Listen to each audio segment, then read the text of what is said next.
అందరికీ శనార్థులు మహానగర్ వార్తలకి స్వాగతం. జయలలిత కరుణానిధి లేని తమిళనాడును దున్నిపారేయాలని దళపతి విజయ్ సొంత పార్టీతో రంగంలోకి దిగిండు. కానీ ఆయన ఆశే గాని ఆలోచన లేదని జరుగుతున్న పరిణామాలలో మనకు తెలవనే పట్టింది. ఆయన పైన ఇప్పుడు ముప్పేట దాడి జరుగుతుంది.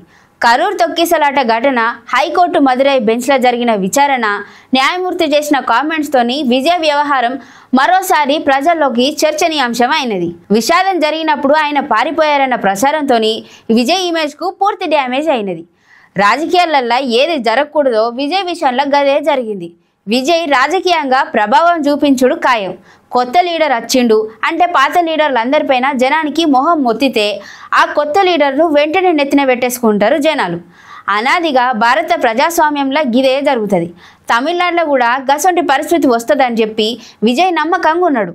అందుకే పొత్తుల గురించి ఎక్కువ ఆలోచించకుండా పని చేసుకుంటున్నాడు. కానీ ఆయన తనపైన జరిగే రాజకీయాన్ని మాత్రం గుర్తించలేదు, జాగ్రత్తలు తీసుకోలేకపోయిండు.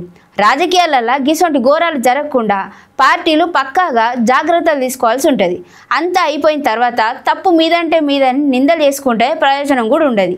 జరగాల్సిన నష్టం జరుగుతూనే ఉంటుంది. కరూర్ ఘటన విషయంలో విజయ్ నిర్లక్ష్యం చాలా స్పష్టంగా అందరి కళ్ళ ముందే ఉన్నది. అన్నింటికంటే ముఖ్యంగా ఆయన బాధితులకు అండగా ఉండకుండా చెన్నై వెళ్ళిపోయిండు. 3 రోజుల పాటు ఏం మాట్లాడలే. ఆ తర్వాత వీడియో విడుదల చేసిండు. నటుడు కాబట్టే అలా వెళ్ళిపోయిండని, ఇంకా ఆయన రాజకీయం నేర్చుకోలేదని చెప్పి అప్పుడే విమర్శలు వచ్చినాయి. తర్వాత కూడా ఆయన తీరు నటుడిలా ఉంది కానీ రాజకీయ నేతగానైతే లేదు. విజయ్ ఆయన సినీ ఇమేజ్ని ఉపయోగించుకొని, జోసెఫ్ విజయ్ అనే పేరును ఉపయోగించుకొని కొంత స్థిరమైన ఓటు బ్యాంకు ఏర్పాటు చేసుకోవాలన్న టార్గెట్తోని రాజకీయం చేస్తున్నాడని ప్రజలు అనుకుంటే టీవీకే పార్టీ తమిళనాడులో ఉన్న అనేక పార్టీలు మిగిలిపోయే ప్రమాదం ఉన్నది. ఇప్పటికే విజయ్ తన రాజకీయంలో అసలైన సవాలు ఎదుర్కొంటున్నాడు. అయితే ప్రారంభంలోనే గిసంటి సవాలు ఎదురైందంటే దీన్ని ఎదుర్కొనేందుకు తిరుగులేని నాయకుడు అవుతారు.